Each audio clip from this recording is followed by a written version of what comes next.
دعوت اسلامی کی مرکزی مجلس شورا کے رکن حاجی محمد منصور اتاری کا دیگر اسلامی بھائیوں کے ہمراہ افریقی ملک کینیا میں مدنی قافلے میں سفر ہوا، جہاں مختلف دینی کاموں میں شرکت کا سلسلہ بھی رہا۔ اسی دوران قبول اسلام کی مدنی بہاری بھی دیکھنے میں آئی۔ کینیا کے شہر مومباسا میں رکن شورا حاجی محمد منصور اتاری نے 2 غیر مسلموں کو سابقہ مذہب سے توبہ کراتے ہوئے کلمہ پڑھا کر انہیں دائرہ اسلام میں داخل کیا۔ رکن شورا نے دونوں نو مسلموں کے اسلامی نام بھی رکھے۔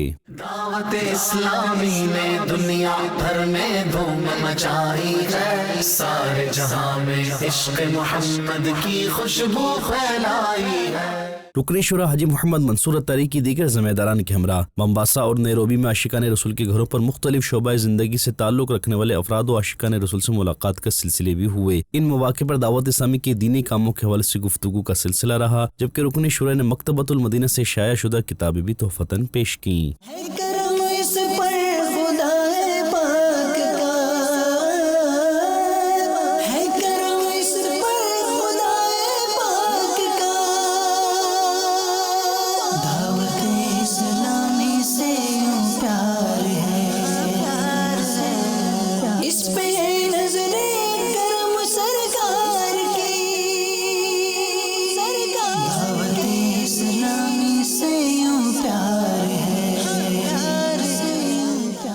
دوسری جانب رکن شورا حاجی محمد منصور اتاری کا مدنی قافلے میں یوگنڈا بھی سفر ہوا۔ اسی دوران ایک اسلامی بھائی کے گھر پر ایصال ثواب اور نیاز کا اہتمام کیا گیا۔ رکن شورا حاجی محمد منصور اتاری اور دیگر ذمہ داران کے ہمراہ عاشقان رسول نے بھی شرکت کی۔ رکن شورا نے خصوصی دعا بھی کرائی۔